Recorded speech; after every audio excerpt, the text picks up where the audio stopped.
Douglas Cooling and Heating, serving the Birmingham area for 38 years. 988-3706. That's Douglas.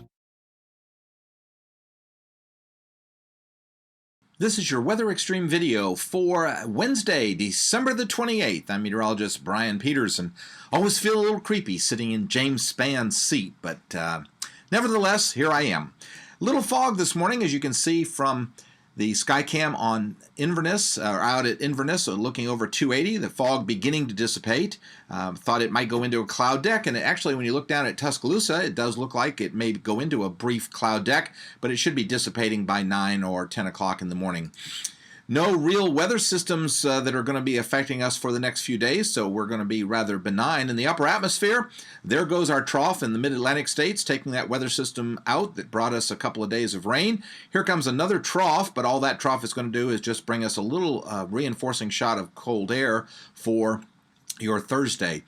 About 65-70% of the country below freezing at 8 a.m. or so, and looks like we're moderating very nicely as we head towards the end of 2011. Across central Alabama, temperatures just after sunrise about the freezing mark, between about 30 and 32, so most locations at that. A few readings in the upper 20s to go along with those freezing mark readings.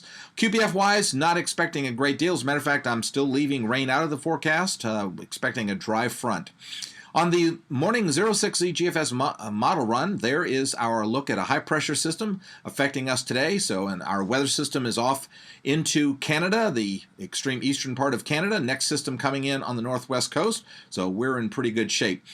There comes that trough that is going to give us a little reinforcing shot of cool air on Thursday. Once that goes by, we're into an overall troughiness over the eastern half of the country, so that will at least keep us cool, but not especially cold, as we begin to moderate a little towards the middle of the towards the weekend. And as we do, we should get into the lower 60s. Look at that ridge there. We're kind of between systems on Saturday, so the end of 2011, a beautiful day. When we get into the first of 2012, the trough moves around through the long wave trough position, and as it does, it will drag a front through the area. Right now, it looks to me like it's going to remain dry. We'll see some clouds. We may have a cloudy day on the first, but I think we'll stay dry. And you can see the GFS is more or less saying that. You know, a lot of forecasts putting in a small chance. I'm just leaving it out. I think the chance is pretty small. By the second, the trough has developed very nicely over the eastern coast of the United States, and so that puts us in a northwesterly flow. So it's a cool pattern. I wouldn't call it a cold pattern.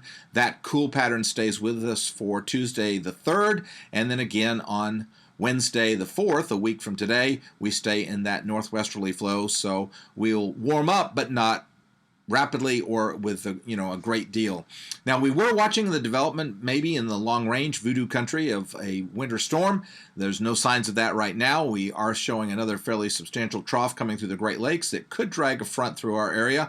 The problem is, like the dry front I'm forecasting for the 1st, there's not a lot of moisture to deal with. And finally, when you get out to the end of the period around the 11th, we're back under not quite zonal, still a little bit northwesterly, but not as strong northwesterly. So looks like the 1st of 2012 could also be fairly mild.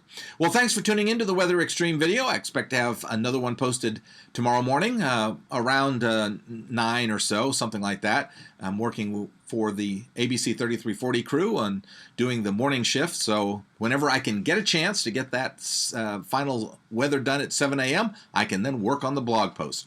Well, in the meantime, I hope that you have a wonderful day, Godspeed, and have a good one.